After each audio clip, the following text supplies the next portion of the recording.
The CEO is a very unique animal. I'm Alex Gertsburg, and this is CEO Confidential, where we learn about this rare breed, one heartbreak, one victory, one story at a time. This show is sponsored by the law firm of Gertsburg Licata, your ally for business growth. Hey, folks. Wow, that's a different voice. You may be wondering, why is there a different voice at the start here? Well, we wanted to do something fun and mix things up. And so we have turned the tables on Alex, and he's actually going to be a guest on his own show. My name is Casey Cheshire. I'm the CEO of Ringmaster Conversational Marketing, and it is my honor today to reintroduce you to the host turned guest. Any guesses who that is? Well, you should know the answer, but let me tell you a little bit more about him. And I've known him for a while, and everything about this description just rings so true. Visionary, entrepreneur, a connector, a legal advisor, a problem solver, and a deal maker too. We're gonna talk more about that. You may not know he's also a U.S. Army veteran, a platoon leader, a convoy commander who's been in Iraq, founder of Cover My Six, which is something we should probably talk about. It's a business legal audit service. Identify the risks and address them ahead of time. Host of CEO Confidential, well, at least he was until today. Managing partner at Gertsburg Licata, visionary at Gertsburg Licata Talent and Gertsburg Licata Acquisitions. Alex Gertsburg, welcome to your own show, sir. This is Casey, this is the most surreal part of my day. This is fantastic. And I'd be remiss if I didn't mention to our audience here that you, Casey, are my producer on this podcast, and you've been crushing it for all however many episodes we've got here. So thank you, and thank you for stepping in and doing this today, Casey. And I'm already blown away. Absolutely, man. I'm taking copious notes on how to be a better host as we speak. Well, I have studied you tremendously, and I will try to follow in the same footpath that you have created with this show. And I know, speaking of which, I know how you love to get into a story, sometimes those dark stories where you've learned those powerful lessons. Sometimes we learn the most from when things don't go right. And I know you've got a really powerful story about how you lost your first partners in the business, and you're going to get into that. But before you do, I would love for you to just tell us, kind of give us some breadcrumbs, or what are some of the biggest lessons you learned from this experience? And then tell us a story. Yeah. All right. Casey, you're good. So there will be morsels of lessons here throughout. To me, this story is the story of one of the larger unforced errors that I've had in my professional career. And it came generally as a result of myopia, closed-mindedness, inflexibility, poor communication skills, or at least an unwillingness to communicate better, which it was largely tied to ego. That plays prominently here, and then there is sort of this undercurrent of this idea of how to get what you want without blowing up the world to get it, right? How to argue and discuss and negotiate interests rather than positions, right? Which is something that is really part of every relationship, whether it's business or personal. All of that is here. I hope I didn't just oversell it, Casey. No, this is great, because what we want to do now is, so I've heard the closed-mindedness. I mean, we can all relate to these things, but what's great is then to be listening for them in this story as you tell it. Listen for the inflexibility, the unwillingness, listen for that ego. And in this listening, we can also learn some of the ways we don't want to do it, but also how we could do it differently. And then finally, that bargaining. And what we'll do is we'll hear your story, and then we want to pick it apart afterward and talk through some of these lessons learned. Let's do it. All right. Take me to the beginning. Where did this all start? Okay. So Gertsburg Law Firm was formed in 2012 with just a lawyer, Alex Gertsburg, and a secretary and a client. So we're an organization now of about 25, and there's about 2,500 clients here. And so this was the beginning of a long road ago. Was it like a Jerry Maguire? You had like a fishbowl, a secretary, and a client, and yeah, kind of. Yeah.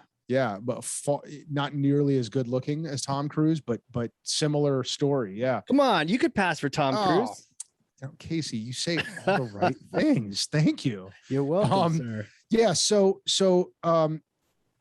hit the we formed. I formed the law firm with the idea that I could service my business clients really well and could scale the business as I did it. And we did a fairly decent job with that, and word got out, did a lot of marketing, friends told their friends.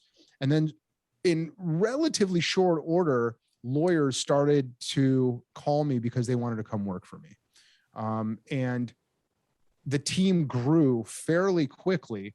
And I would say within the first 3 years or so, I was up to about, I don't know, a team of 10, right? Wow. Lawyers, paralegals, secretaries. Is that normal? That seems fast. I doubt. I mean, I don't know if it's normal. I know that the clients that were coming over were leaving the larger firms because they wanted the kind of attention that I was able to give them and that I was able to teach my lawyers how to give them. And a lot of that too came into play later because there was a lot of control that I was exercising over the deliverables and over the methodology in delivering the legal services, right? Everything from, do you ever read E-Myth? Oh yeah, man. Right. So, I mean, it's all about, right. It's systems, right? You can keep being a, every minute I spend is $1 of revenue kind of business, or you can be a business that scales. And I really wanted to be a business that scaled. And that involved creating systems and procedures. And so there was a lot of control there. Right. So fast forward, I don't know, 3-4 years, and I've got this nice team. And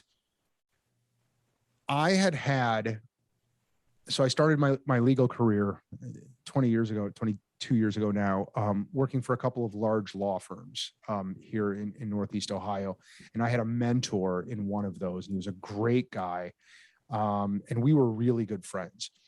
And he was the first, I would say, kind of like senior level attorney to come over and say he wanted to come work with me. Wow, one of your mentors actually came over. Yeah, it was so flattering, surreal. And it was great, and we were friends. Yeah. We'll call him Hal. Okay, so Hal came over.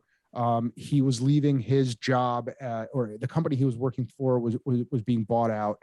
He was in-house counsel there. He came over. We started working together, and we kept it relatively fluid in terms of partnership, in terms of names on the door. I paid him a straight salary, and we were going to see how it goes. Okay. And I would say, and everything was going well. And he was an exceptional lawyer, really, really great personality, forward thinking. We mixed well together. We worked well together. My clients liked him. It was great. Like Hal and Al, Yes. We should have called it that, except that it wouldn't be his real name, but it would have been funny. Right. Names have been changed. Yes. Yeah. So over the course of that first year, there was definitely some rumbling of sort of just discontent in that he wanted more money.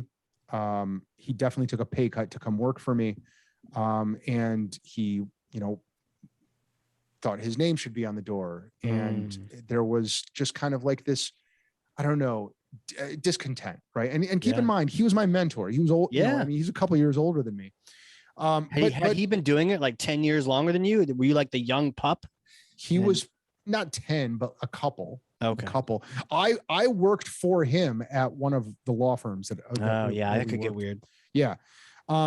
So at this point, it's just kind of rumbling, right? Like he just kind of, I could tell that he wasn't making the money that he wanted to make, and he felt like he was kind of taking a step down in terms of equality, seniority, authority.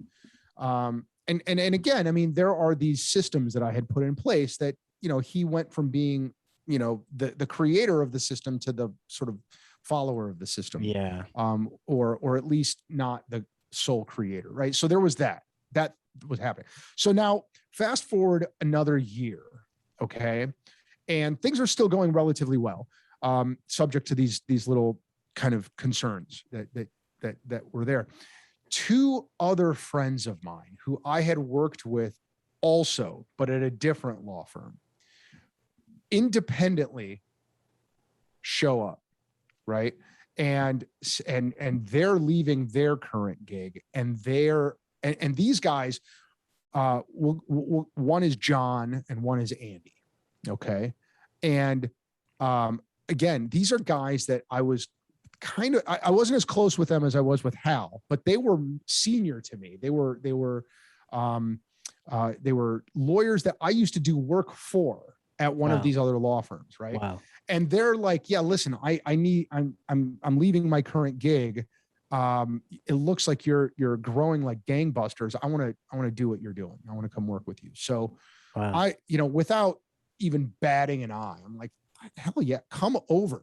I need the senior help. Yeah. All of my other lawyers at that time were significantly junior to me. And so this was going to be awesome. And then as soon as they came over, everything was awesome. Right. We were friends, we did stuff together. We called ourselves partners, even though I was the only owner. Right. And gosh, so this is like probably 7 years ago, 6 or 7 years ago. I feel like I can see the storm coming now. We know things are about to go south. And they join, and everything's going well for a while. And there's a lot of excitement and there's a lot of energy. And we're doing all this marketing, and all kinds of new clients come over. Right. Were they like parallel to Hal, or were they yeah. So John and Hal, identical, right? Okay. And they both came over from in-house places. Yeah. They were both general counsel. Andy, significantly older, right? Like add another like 15 years, probably like close to retirement, but still has a few years, right? So the first, I'd say, and we grow our footprint, we grow our office. We leave our one office and move into a much bigger one, because now we've got like 14 people instead of 10. And when it was 10 people, we're working like from home because we were busting at the seams. We're just growing and growing and growing. And there's all this great positive energy, and everybody's just doing good work. But what ends up happening is that what was this sort of rumbling of discontent with Hal is now turning into a chasm, right? It's now turning into like a problem. Like he is openly coming to me and saying, I can't work under this salary plan. And I definitely want my name on the door. Those, I would say, are the two biggest issues, as I recall. I'm sure there were others. I mean, I'm sure that going from chief to partner, or even on, he was working on my cases. It was not, he wasn't bringing in the business, a little bit, but not a ton. I was still probably, at least as between him and me, 95% of the origination was coming from me. And it just kind of, the friction just got worse and worse. And it started to be a problem in the office. Like he and I were just butting heads on a regular basis. The other two guys, we were generally getting along well. They became very close with Hal. So the three of these guys became pretty close. Oh, and Hal's pissed. Yeah. And Hal's pissed. And I am also having salary discussions with the other two. And I'm not seeing eye to eye with those guys either. Oh, geez. Right? And then there's also this other thing that's going on where, we went from my organization, my systems, my rules. And they were actually really good about adopting them and absorbing a lot of them. But like, there were a couple times when probably John more than anyone said, "Hey, you know, you're a little bit of a micromanager, just so you know," right? And I remember trying to be receptive to that and empathetic about that. And I remember talking to him about it and saying, I know, and it's weird because you guys are all senior to me, right? And Right. Casey, you're an Army guy too, right? I mean, Oh, I don't know about that, man. I'm Marine Corps, right? oh, you were a Marine. Dude, yeah. I'm so sorry for. Yeah, I think we're gonna cut this interview short now. Oh, dude, my bad. I know you guys take that really seriously. Yeah. But you remember when you had to have people junior to you, but who were older than you? Oh yeah, it's weird. I mean, it is a dynamic that is it's a challenge. Yeah, right. Or even in business, interviewing someone that's older than you. You know. Totally. Yeah. So this was starting to spin out. Okay.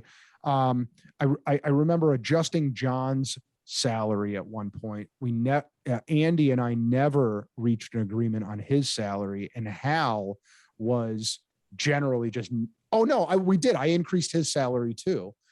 But what ends up happening during all of this is my cash flow starts getting a lot more constricted. Yeah. Right. And it became a lot more stressful for me. And I kind of felt this dynamic happening where I kind of felt like it was them against me, you know? And it was just uncomfortable. It was not fun. Yeah. And I really pride myself on wanting, and trying hard to maintain a positive work environment. And that was not the case. It was toxic. So one day when things came to a head with Hal, I came into his office. Actually, I remember we were leaving an event that he and I were both at. And I turned to him. He was driving and I was in the passenger seat. We were coming back to the firm. And I said, you know, I think there's really one clear solution here. And that's that maybe we just weren't meant to work together. You know, we were good friends before. We're arguing all the time now. I think that's the solution. I think we ought to just go our separate ways. And he didn't agree, but he understood. He thought we could work it out. And I was pretty adamant about it. I said, I don't see this working out. I'm unhappy. You're unhappy. Let's just go do our own thing. And then after, and so that became the decision. Now, I didn't check with anyone. I didn't discuss that with anyone. I just made that call totally unilaterally. And I remember there was probably a good month before I made that call where I was like analyzing it and strategizing it with myself. I was writing in my journal every day about it and creating all these if-thens. And then I remember we were talking about what his exit would look like. And I tried to be as generous, I don't know, generous, but like I remember telling him, look, if you want to stay in this office for a while, I'm cool with that. Until you find a place to land, keep this office, right? Transition your own clients to wherever you're going. But the one ask that I have of you is don't take anybody with you, right? Because I would feel really stupid if I just gave you this time here and I'm trying to bend over backwards to make this easier on you, and then you kind of just like took people with you. I'd feel really dumb. Yeah.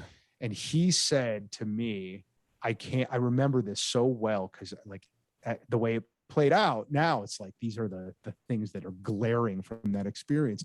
I remember him saying, I can't be responsible for what other people here do. That's between you and them, right? And I didn't say anything back, but I kind of saw the writing on the wall. So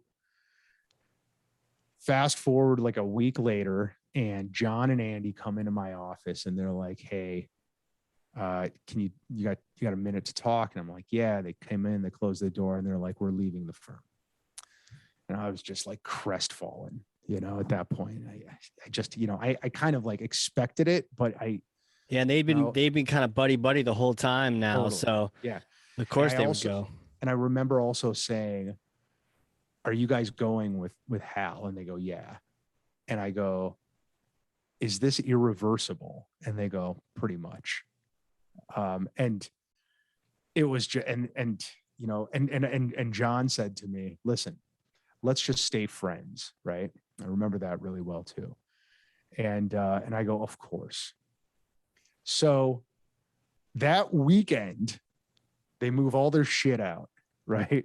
Yeah. And I came into the office on Monday and, 3 empty offices, and it's the other senior guys the there. Smartest ones. And I'm looking around, and the people that are still there, I'm like, man, I wonder what these guys are thinking right now. And I got really paranoid and I got really insecure about how this is playing out, and then I start thinking, well, what are the clients going to think?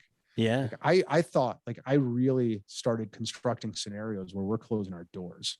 Yeah. Like it was devastating. So the good news is nobody else left. In fact, fast forward to now, and the people that stuck by me then are still here. And that's really heartening. And that makes me feel great. But they were very supportive, and they're still very supportive. So this other issue comes up after that, right? And there's more. I mean, it wasn't bad enough that you had there. Yeah. Well, so senior people leave. One of the things that happens is there was something that I didn't share with them because it was kind of like this. It was information relating to one of the other attorneys that was working with us, right? And I felt at the time that it was that person's business to deal with, right? And it wasn't mine to share with anybody. When they found out afterwards about this thing,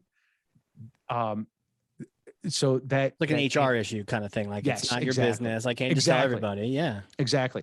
And I didn't give it any thought at the time. It was just kind of like, that's, if he wants to tell them, he can tell them, kind of thing. Right. Yeah. But this is like a few months later. So that the older fella, Andy, sent me this scathing email. Like, you are he laid into me. He's like, I can't believe that you let that guy work on my clients' cases, that you didn't tell any of us about this issue that he had. We were supposed to be partners. He called me every name in the book, and he was just like, he was just a dick. He was just a total, and I like, now in retrospect, I get it. But he was really condescending and obnoxious, and it took me from this place of insecurity that I was already at because of all this to feeling even more insecure. Oh, geez. Right. Like at that point, so then I laid into him, and that escalated, and it turned, cause at least you didn't have to pay an attorney to write your letter. Yeah. I got right back. Like, this guy, he really shouldn't be one to talk. Right. Like, right. It went from him laying into me to me basically saying, listen, dude, you're lucky that you're still practicing law.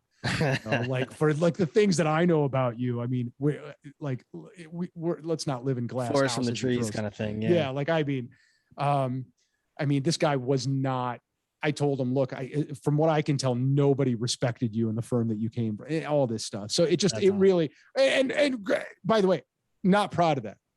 I was not very, army, right? You get someone punches in the arm, you gotta kick him in the face. Dude, I was not, I probably could have been more mature about it, but that's kind of how I felt. Like, I really came back at him hard. Anyway, that's kind of just like an epilogue to the whole thing. Right. So, I went from this, well, I guess the only other thing I would say about that whole episode before going into like what I learned from it, back to lessons, is there was a period of time after that and sometimes I feel like I'm still in it.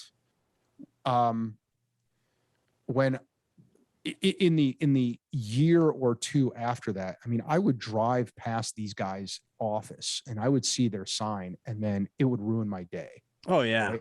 Like Oh, yeah. I would fixate on it, you know? Was it a good sign or was it a shitty sign? I mean, it wasn't a Gertsburg Licata sign. Shitty branding, I'm sure, you know. It was just like I fixated. I was stuck. Yeah. I would beat myself up to no end. I felt like I just felt dumb, you know? And my confidence took a hit. My self-esteem took a hit. I mean, I felt like I couldn't keep my law firm together. I felt like this was an unforced error that I could have prevented, you know? And I was I remained very paranoid about what other people thought of me. Yeah. My employees, my clients, my friends, my just my world. What do they think? Yeah. Yeah. What's my reputation? You know, and that continued, that sense of insecurity and fixation continued for years, you know? And I'll be honest with you, Casey, it still happens.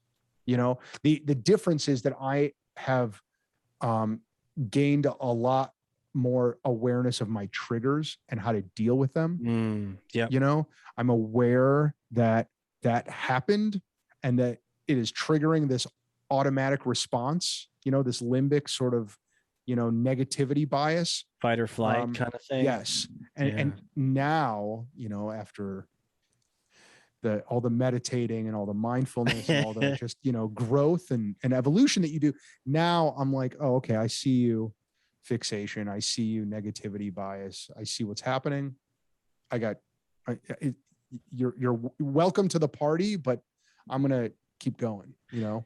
You know, that was one of the questions I had actually. Let's talk about that now before we get to the lessons. How did you bounce back, right? We can all relate to being fixated on the ex company, the company that fired us, the partnership that didn't work out, the friendship that didn't work out, and all the feelings attached to it. How did you bounce back? How did you get the confidence back and get over that whole thing?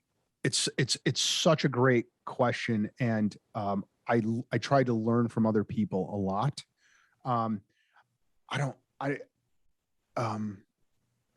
Mindfulness training is something I go back to a lot, whether it's formal meditation or informal, just mindfulness and awareness training.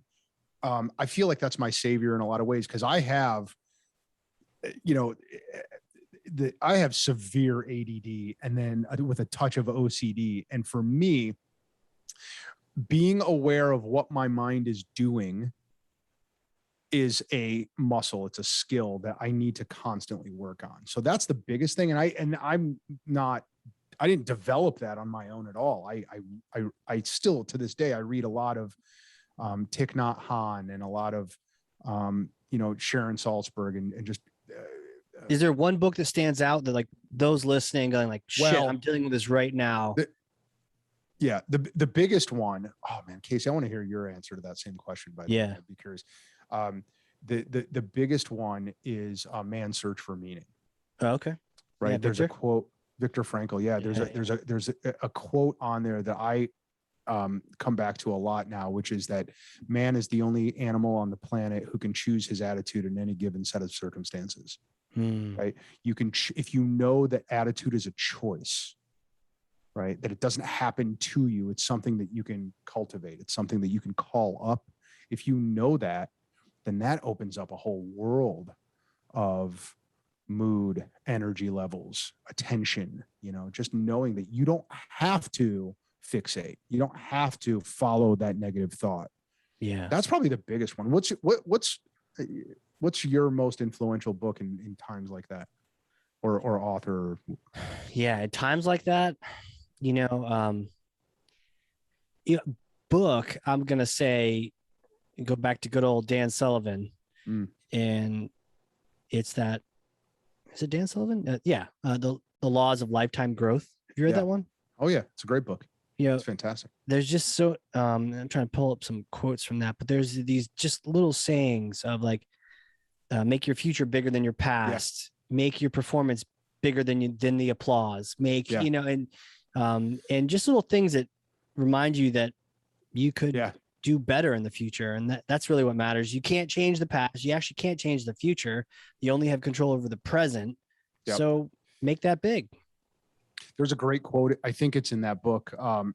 Dan Sullivan likes to say, confidence is the entrepreneur's greatest skill.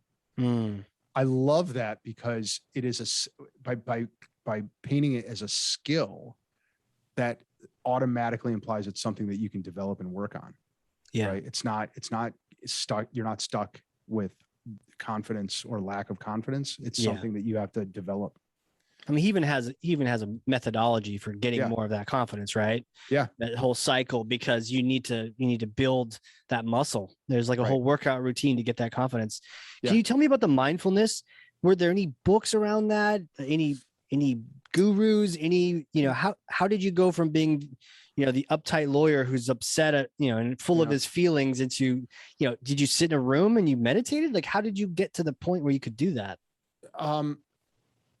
You and I are both podcast listeners. Yeah. So I, one of my favorites is Tim Ferriss. And you see a trend. I mean, and I remember too, between the people that he's interviewed, and then if you're the kind of person who likes to just learn from other people, there's another great book called The Success Principles by Jack Canfield.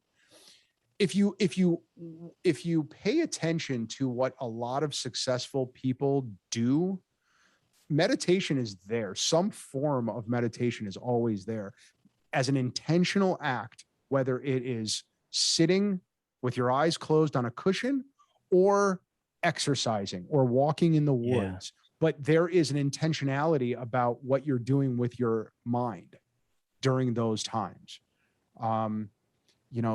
Do you have particular intentions that you like to, or particular ways? I mean, do you sit in a room on a pillow, or like what?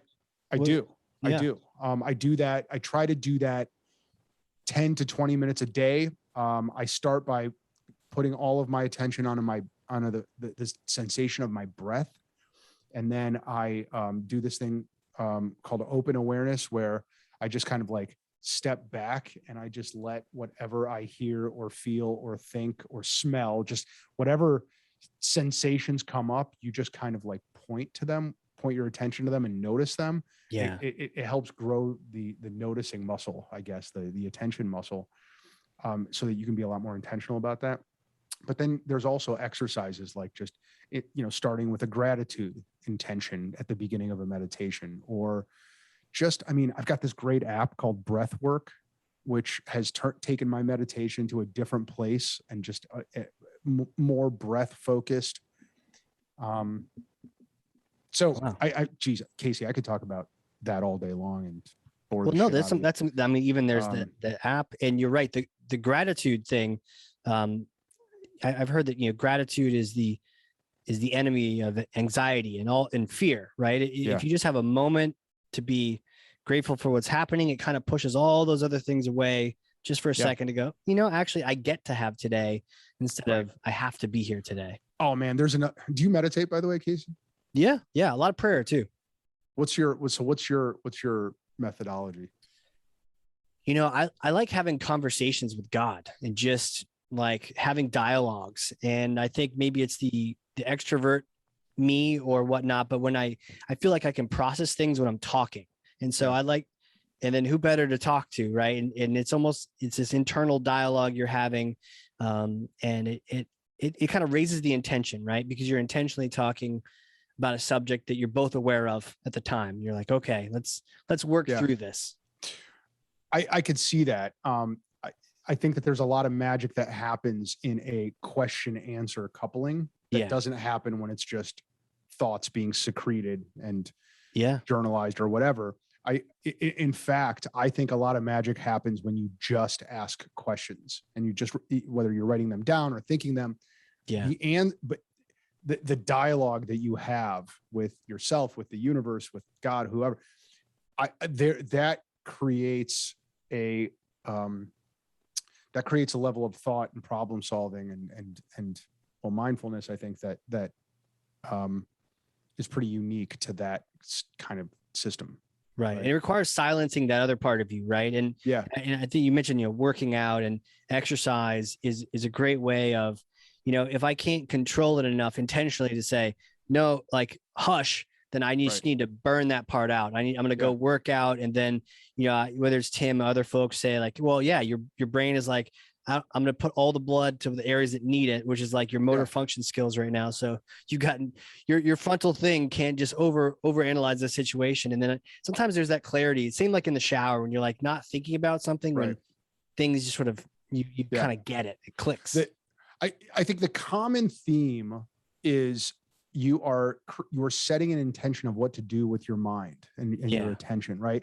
Like there was this video of Arnold Schwarzenegger from the 70s where he talks about how when he works out, it is an exercise in attention, because what he's doing when he's lifting is he's putting all of his attention inside the muscle that he is working on, right? Wow. Like he is imagining himself inside that muscle group, right? Yes. And that is blocking out distractions and giving him total focus, and it creates that state of flow that that's accessible in exercise and meditation and work and conversation, whatever, but it is an intentional act for your mind and attention. And that's what, well, it's helpful in so many, it's in so many areas of life.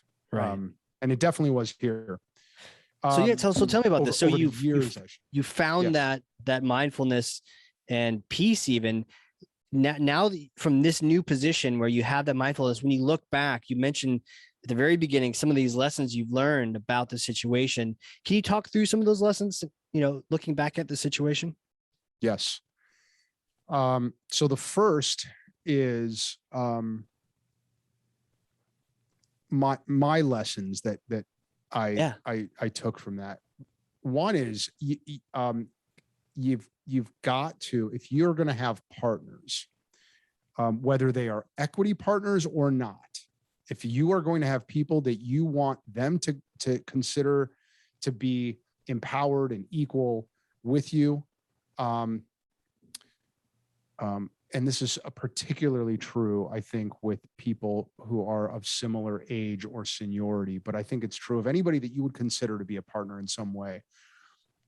I now have such transparency with them and such open communication. So, I mean, it's funny, Casey.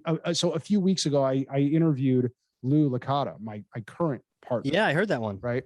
And good episode. He has a similar story to this one about his first attempt at partnership, right? Right. I actually thought about whether I wanted to tell this story here because it's so similar to his, but it's what's fascinating is he and I both had these colossal conflagrations, right? Colossal meltdowns. Yeah. And they have both informed our partnership today. I couldn't possibly be more transparent with Lou, right? Yeah. Like I tell him everything and I think he tells me everything, and it has strengthened our partnership tremendously. Right. Yeah. And then we have income partners, right? So he and I are the equity partners here, but then we have income partners too. And the level of transparency with them is significantly higher than it ever was before this happened. Right. Or would have been. So transparency and communication was probably the biggest lesson.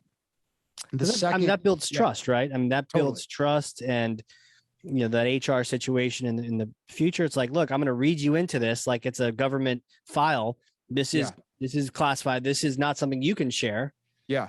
You need to know this as my partner in this situation. Yeah. There's the thing is, I mean, I'm glad that you said trust, because that's usually why you keep things from somebody, because you don't trust them either to manage that information well or otherwise. Right. Yeah.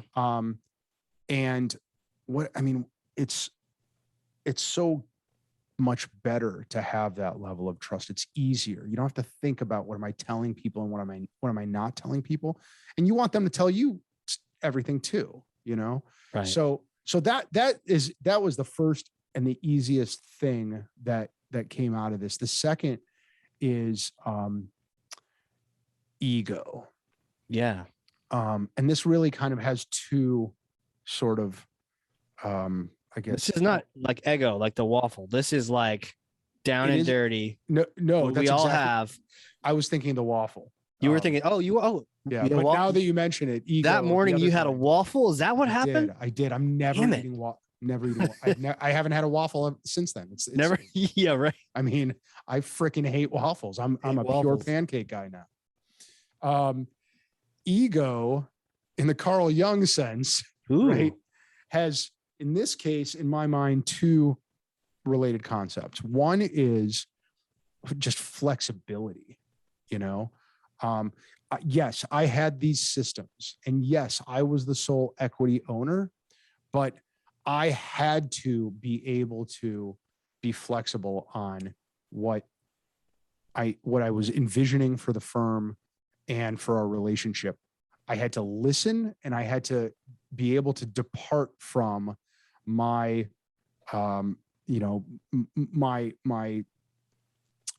imagination for what things should have been like, right?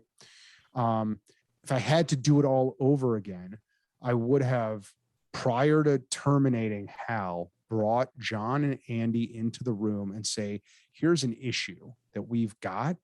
Yeah. I don't know how to get around it without just firing him. I don't know how to make this work. Right. Let's talk about it. That's that transparency. And then let's move everybody. And then what I also would have seen is is John and Andy's own issues come up, so that I didn't feel blindsided by it when they left. Make them a part of it, right? There's a humility to ask them those questions. Yeah. And as you know, they like him, they might have some great answers, they might not, but they feel that they're read into it, that they've got your trust. Yeah. Wow. Yeah. And then can I go back for a second on the flexibility? This is a hard one, because when you're really driven and you know this thing is right, when do you know it's not right? When are you flexible? And honestly, maybe your company grew, and that's why they came over in the first place, is because you had the system. So why be flexible? I'm going to answer that by reference to the second leg of that ego thing, right? Because that is the exact, well, it's the perfect segue to that answer, because it answers that question. Have you ever read this book called Getting to Yes by Fisher and Urey? I think I got it sitting in my shelf somewhere. Getting to Yes. Yeah. Sales book. It's a negotiation book. Okay. And it is all in summary, what it teaches you, and what I didn't employ at that time, but which I do employ all the time now, is there's positional negotiation, and then there's interest-based negotiation. Positional means I'm staking out my territory. This is my position, and I'm going to fight like hell to keep it, right? And I'm not budging any more than I have to, right? So this is the typical litigation kind of negotiation, right? Divorce, yeah. But what's fascinating is in that book, what you see is that has application in like foreign policy and in how you talk with your kids, right? Like, no, bedtime is 9 o'clock, and that's it, right? Then the other way is interest-based negotiation, which basically says, I don't want to know your position. I want to know what you're trying to protect. I want to know what is the interest here? What is important to you, right? Because it's rarely the actual position. There's something behind the position that people are fighting for. And God, the stories in that book, I mean, they talk about the Middle East conflict, and then they talk about, like, who's got to drive the kids to school, like this is at the heart of every significant negotiation. And if you can move to interest-based negotiation rather than positional, then you are more likely to make everybody happy or happier than they would be. And in this case, right, I definitely saw Hal as it's my way or the highway situation. Right. To the point where I saw no way to address the problem other than to terminate him. If I would have applied more interest-based negotiation, which requires you to check your ego at the door, because ego goes with positional negotiation strategy, right? Yeah. What I would have said is, all right, what is important to you, Hal? Here's what's important to me. Tell me what's important to you and why it's important. And then let's see how we can help each other. And then I probably would have had that discussion with John and Andy, right? Both about their own issues and about our relationship together. And how that dovetails in with the flexibility is we might just not have had the traditional law firm partnerships structure that I envisioned for us. Right. We could have gotten to the same place from a profit and revenue and autonomy and work-life balance place. We could have gotten to the same place, but without the rigors that I thought needed to be there. Right. Like, how do we make you feel important? Is it the name on the door? But you're not asking for more money per se, or maybe you are, but like, what really is important back there? Is the money a reflection of that? You already have plenty of Bentleys. That's really interesting. Then for you, it's like, hey, I got to manage this cash flow. I want to keep control of this great system that's working well. You know, now, quick question. Can you, is it a risk to tell people what you're trying to protect, or do you just both put it out there and it makes it better? So I think this is a very personal call. And I think if you asked a bunch of certainly lawyers that same question, you'd get a lot of different answers. My own personal strategy today is be vulnerable. Lay it all out. Tell them, right? You want them to tell you what's important to them. You got to tell them what's important to you, and don't hold back.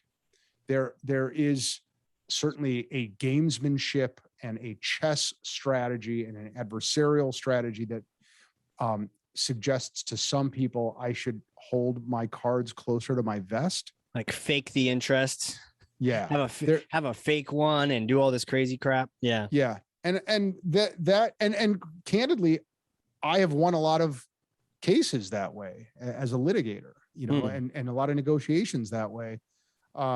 But today, having had this experience and all the other experiences that I've had and all the other failures that I've had, which are countless, today, I believe that the best way to be a leader and a partner, and even an advocate, is by being totally vulnerable and open, and transparent. Man, powerful words, man. Powerful words. Oh. You know, who would have thought that, like, sometimes our most challenging experiences can, all these takeaways and all these books, you know, we want everyone to read that book now and practice the interest negotiation so they don't have to go through that same experience that you had. Yeah. Yeah. It was easily one of the most, if not the most, traumatizing event in my professional life as an entrepreneur, and a leader. And now, Casey, you know, 6 years down the road, you know, like you get the benefit of hindsight, and it's so clear, it's so crystallized how I could have avoided that. And also how it, like I said, how it now informs the partnership that I have, the relationships that I have. But yeah, those are lessons that I hope for folks that have listened this far in this episode can glean some learning from and apply, and maybe avoid some of the trauma that I had. Yeah, absolutely. The fact that you're able to make that personal change, you know, I know we're going to run out of time here, but I can't let you go before I ask you this question. Like, who are you? Who is Alex Gertsburg? Like, how you're an Army veteran, you're a litigator. You're this mindful, attorney and partner and God, like can you take us back in time, like little Alex days? Did you always know you're going to be an attorney? Casey, you're so good. Yeah. I don't know how much time you got. We got plenty of time. No. Who are you? Such a metaphysical question, right? Like, okay, little you. Where'd you grow up? Were you in Ohio then? I was not born in this country. I was born in this sliver of real estate in Eastern Europe called Moldova. You know where Moldova is? Moldova. That's like a Googleable country right there. You have to pull it up. It is a Googleable country. Moldova. At one time, it was part of Romania. Okay. And then the Soviets came in and snagged it, and now Russia took a piece of that. And so Moldova is nestled between Romania and Russia and Ukraine. Jeez. Yeah, there's a little town there called Bender, Bender. And if you see that little town and you zoom all the way in, you might be able to see the little house that I was born in. Is it right near the Benderi fortress? That's it. Benderi is what the locals call it, I think. Huh. Maybe. Yeah. So that's where I was born. I came over when I was 4 with my parents. And half of the family went to Israel and the other half came here, and we didn't have anything. And we got some charity money that kept us afloat. And then folks learned English, got a job. Where? Like Ohio? Where'd you? Cleveland. This was all Cleveland. Straight to Cleveland. Straight to Cleveland from Moldova. From Moldova. Yeah. We had an uncle who kind of sponsored us. He's got a great story. He passed. He was like on the run from the KGB. Crazy story. But anyway, grew up on the east side of Cleveland. Entrepreneurialism always in my family. There's a lot of Russian immigrant business owners in Cleveland. I knew I wanted to be a lawyer from the first time I watched LA Law. Did you used to watch LA Law in the 80s? Maybe. Okay. Maybe. I'm not sure. I was obsessed with it. More of a MacGyver guy, I think. All right. Oh, MacGyver. He was so good. So good. I love MacGyver. Yeah. He always threw the gun away, though. He threw the gun away, and that kind of bothered me. Like, the bad guys are coming to get you. You get one of their guns. He would take it apart, throw it away in the bushes, and it's just like, all right, we'll let it slide this time. It's kind of endearing about him. But wait, do you think that's why you became a Marine, Casey? To make up for it? Yeah, to make up for years of watching MacGyver throw the gun away? Probably. Little MacGyver and you trying to get out? Yeah. Make things right? Hold on to that gun, man. Come on. It all comes out now. You can't use swamp gas to kill the bad guys. Come on. Casey, I can't wait to interview you for this podcast. Right. We're going to excavate, man. We're going to get to the bottom of some shit. Get to the bottom of this pit. That's it. Oh, man. All right. Fast forward past LA Law. Went to Miami, got an Army ROTC scholarship. Went to law school. Okay. So was it LA Law then that had you just going like, this shit's cool? That was the beginning of it. Yeah. I used to want to be Corbin Burnson and Jimmy Smits. Corbin Burnson was the divorce lawyer, always slept with his clients, always. But not why I wanted to be him, but he was just so magnetic. So this is cool. Right. For the record, Bar Association, I've never slept with any client. Jimmy Smits was the criminal defense attorney. I really wanted to be him. That just kind of took me down. I was in the debate team and wrote a lot and wrote short stories and books. Anyway, went through. I was a total juvenile delinquent. Really? Casey, in high school. Yeah. My ADD at that time manifested in terms of just hated school, loved breaking rules. You know, I'm sure I was compensating for other things back then too, but almost didn't graduate because I had too many absences. Yeah. Wow. And but you still got Army ROTC. Somehow got a ROTC scholarship. So Miami, then Cleveland Marshall Law, just crushed it in law school, passed the bar. Really? The guy that doesn't like school, but somehow you're able to finagle that? Yeah. I think that if you talk to a lot of people with ADD, we have this hyper focus, right? If it's not interesting to you, forget it. Right. But if it's really interesting, man, you go down rabbit holes. Yeah. That's how I feel about this podcast, checked out like a half an hour ago. I know. Oh, I thought you were going to go the other way. I thought you were hyper focusing. So you crushed law school and then went, yeah. Wow. So, and then I got hired right away with a large law firm here in Cleveland. It's Retzel and Andrus was the firm, really great firm. And then went to Calfee, Halter, and Griswold, which is another really fantastic firm. Still, just both firms I have such tremendous respect for that they even hired me. And then while I was at Calfee, 2 months after joining Calfee, I got called up and I went to Iraq. Yeah. And God bless those guys, man. They matched my salary. They kept my salary what it was. Wow. For a period of time while I was in Iraq. Cause I mean, you go from a large law firm to combat pay. I mean, combat pay is better than regular, but still nothing like a law firm. I mean, I bet you it was like 60%. Wow. Yeah.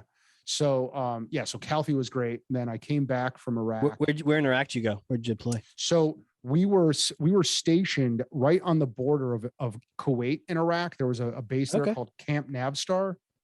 Navstar. You were in Iraq, weren't you? Yeah. Do you remember like when you went from Doha to Baghdad, you passed through a fort, a base camp, and it was right on the border. It straddled the border. Was it in Kuwait? It was more in Kuwait than Iraq. Okay. Yes. It might have even been all in Kuwait, but we had checkpoints and guards into the Iraq side. You said like Navistar? Navistar. That's what it was called back then, or Navstar, Navistar. But back then, I mean, we were there right when the war, in the first year of the war. First war. No. Second. It was the first year of the second war. So okay. This was Iraqi freedom. Yeah. Yeah. Okay. Yeah. You were like up in Baghdad and like Fallujah and shit. Fallujah. Yeah. I never actually got to Baghdad. It was some base in Kuwait, I'm forgetting, and then flying us from there into. Yeah. Well, so in Kuwait you had Camp Wolf and Arif John were both around Doha. Okay. Where you land. Well, anyway, Casey, you and I are going to swap war stories when I interview you. We're going to have to, but okay. Yeah. So deployment, we could talk for an hour about what you learned from that and all that, but so you came back, your law game, the big firms, and at some point you strike out on your own. No. So I came back, practiced with Calfee for another 2 or 3 years. And then one of our clients asked me to go in-house with them and be their in-house general counsel. Yeah. Which was an amazing opportunity, right? So the company's called Broadvox. And I was friends with the owners. And they were great guys. Like, I learned entrepreneurialism from my dad and then from these guys. Just being there. And then it was everybody else. Yeah. I mean, these guys were so smart and we were all like, they're just a little bit older than me, but not much. And I just watched these guys think through problems and think through their visions. And I learned so much from just being, and at the same time, they're listening to me, right? I'm their legal counsel. Yeah. I'm solving all their legal, their business law problems, their family's legal issues. Yeah. I mean, I became kind of like their consigliere. Yeah, you did. Every aspect of their business and their lives, right? And it was just such an amazing opportunity to up my game as a lawyer. When I started there, I was the only lawyer there, and by the time I left 8 years later, I had an entire legal department with like 8 people. So I, and in fact, a bunch of people from here were my law clerks and young lawyers there. Wow. Um, Yeah. we 2012, I went to the CEO and I said, I want to start a law firm. I've got this concept called Cover My Six that I want to build out. And I said, I want you to be my first client. And I'll just, I'll still be your general counsel, but I want to do it for my own law firm. And he took a bet on me. He said, well, he could have very easily said, wait, I got a whole legal department here. Right. I don't need you anymore. Right. Get out of here. Yeah. And he didn't. He took a chance. I stayed their lawyer for another 2 years until we sold the company in two different transactions. And I went from, like I said, I mean, that was November 3rd, 2012 was my first day at Gertsburg Law Firm. And it was one lawyer, one secretary, and one client. And today, Gertsburg Licata is 3 companies, and there's 25 people here, and we've got like 2,500 clients. And it has just been this amazing journey. I look for opportunities now to mentor. I've got 2 mentees. I'm an EO as you are, which has been just tremendous.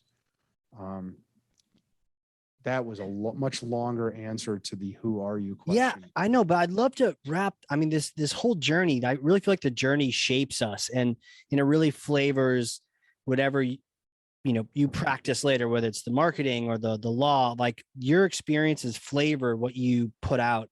If I have a hypothetical for you, I happen to, well, I may or may not, there's some language for you, or have a time machine in Nashua, New Hampshire, in my backyard covered in the tarp.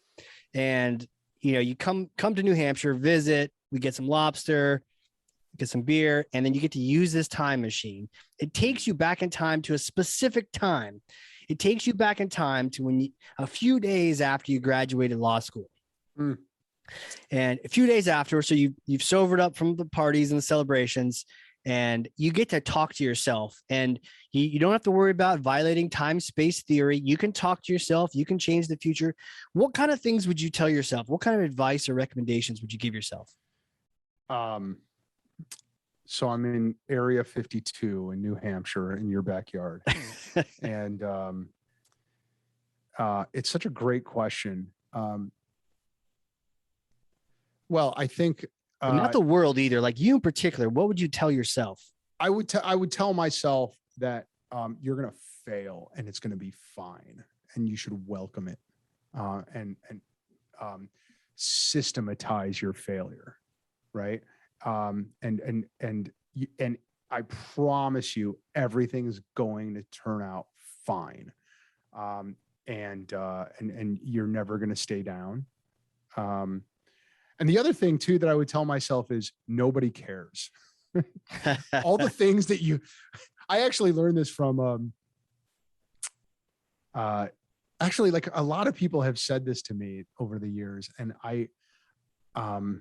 it's so important, you put yourself out there a lot as an entrepreneur, and you put yourself out there as a great candidate for embarrassment and shame. Yep.